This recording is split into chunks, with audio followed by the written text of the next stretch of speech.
kita terapi jemur, kita kurangin extra foodingnya, kita sering mandikan, sehingga harapannya lemaknya itu juga bisa hilang.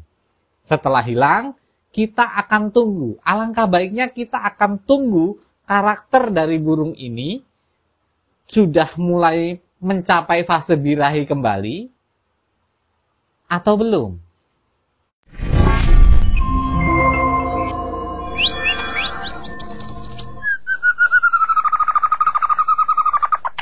Assalamualaikum warahmatullahi wabarakatuh. Bertemu kembali dengan Babehen Channel, channel yang membahas tentang burung kicau dari mulai peternakan hingga mencetak burung juara. Oke, Bolo, pada saat kali ini Babehen akan membahas kelanjutan dari pemilihan calon induk atau indukan yang akan digunakan untuk berternak burung beranjangan. Babehen membahas tentang indukan yang kita beli atau yang kita dapatkan itu dari induk yang sudah produksi. Nah, pada video yang sebelumnya Babehen membahas tentang induk dari mulai muda hutan, kemudian induk dari persiapan dari PAUD, kemudian induk yang mulai dari pastol tapi masih perawan, dan kali ini kita akan membahas apabila kita mengambil indukan yang sudah produksi. Apa saja yang harus diperhatikan?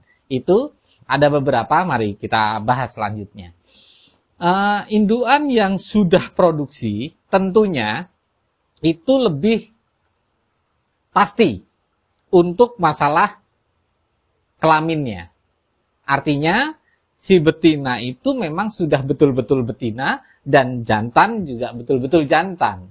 Karena sudah terbukti, sudah berproduksi.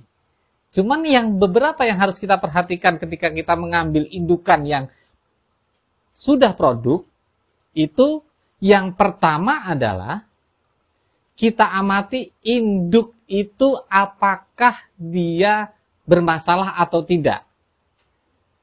Maksudnya bermasalah adalah karena memang dalam produksi atau indukan dalam beternak itu biasanya induk itu juga banyak karakternya. Ada induk yang dia mau bertelur tapi tidak mau mengeram. Ada juga induk yang mau mengeram tetapi anaknya dibuang. Nah, karakter-karakter seperti ini yang memang kita harus perhatikan. Jadi, kalau misalnya Bolo-Bolo mau mengambil indukan yang sudah produksi, maka kita harus tahu sejarah dari indukan tersebut. Apakah dia produksi secara normal, ataukah dia memang indukan yang bermasalah.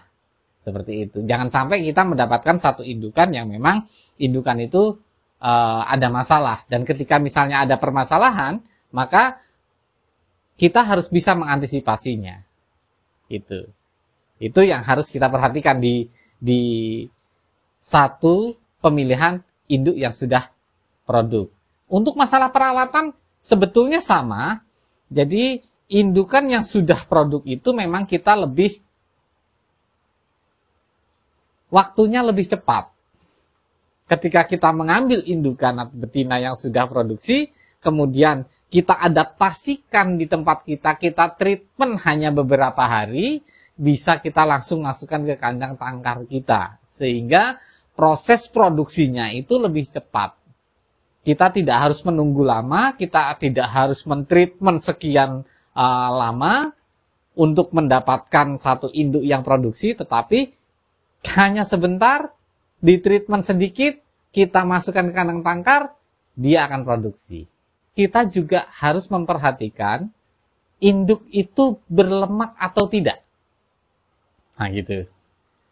Jadi, permasalahan peternak itu biasanya memang kadang bertelur tetapi tidak ngisi.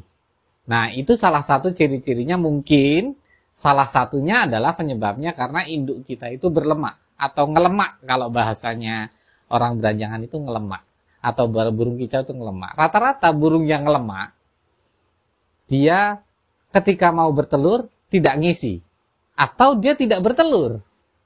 Makanya alangkah baiknya kalau kita misal mengambil indukan yang sudah produksi, biasanya akan lebih safety, akan lebih aman ketika kita juga merawatnya dari kandang bulat dulu. Kita tunggu, kita lihat ada lemaknya atau tidak. Kalau ada masih berlemak, kita treatment dulu, lemaknya kita habiskan dulu. Bagaimana cara treatment untuk menghilangkan lemak? Kita bisa jemur, terapi jemur kita bisa. Kita juga bisa, kalau misalnya teman-teman sih, banyak cara untuk menghilangkan lemak itu. Dari mulai dijemur, kemudian dioperasi lemaknya, atau kemudian diberikan obat yang untuk penghilang lemak. Tapi biasanya Mbak Behen suka yang lebih alami. Mbak Behen biasa lebih suka dengan cara jemur. Kita terapi jemur, kita kurangin extra foodingnya, kita sering mandikan, sehingga harapannya lemaknya itu juga bisa hilang. Setelah hilang, kita akan tunggu. Alangkah baiknya kita akan tunggu karakter dari burung ini sudah mulai mencapai fase birahi kembali atau belum. Nah, kalau sudah, biasanya untuk burung yang produksi, Mbak Behen akan menunggu dia itu bertelur tanpa kawin. Kalau bahasa para bolo-bolo kicau mania itu ngendok lemu, nek bahasa Jawanya. Jadi dia bertelur dulu di kandang bundar. Nggak apa-apa, itu kita korbankan satu telurnya, nggak ada masalah. Induk yang sudah bertelur itu tadi, itu baru kita masukkan ke kandang ternak kita. Ya, dengan tentunya jantannya pun juga proses penjodohannya itu sudah kita lakukan, kita dekatkan sebelum dimasukkan ke kandang ternak. Sehingga dia ada perkenalan nih, kalau misal jantannya itu bukan jodohnya atau dengan jantan yang baru. Nah, kita proses perjodohannya nanti akan Mbak Behen detailkan atau buatkan video secara detail bagaimana cara penjodohan beranjangan supaya tidak terjadi KDRT atau pembantaian di kandang ternak. Dan ingat, fase birahi burung beranjangan itu hanya beberapa hari dan mungkin bisa hilang tiba-tiba. Karena memang Mbak Behen sudah sampaikan bahwa burung beranjangan itu mudah kaget. Pada saat kaget, dia bisa hilang birahinya secara tiba-tiba. Oleh karena itu, perlu adaptasi dan interaksi yang intensif. Baik dari perawat burungnya terhadap burung tersebut, demikian juga burung dengan tempat yang akan kita gunakan untuk ternak. Jadi kita harus adaptasikan, kita harus interaksikan, supaya si burung itu kenal dengan area dari kandang calon untuk bertelurnya. Dia harus paham di wilayahnya itu. Dan tentunya tidak kalah penting juga butuh satu ketenangan. Supaya si burung itu juga nyaman.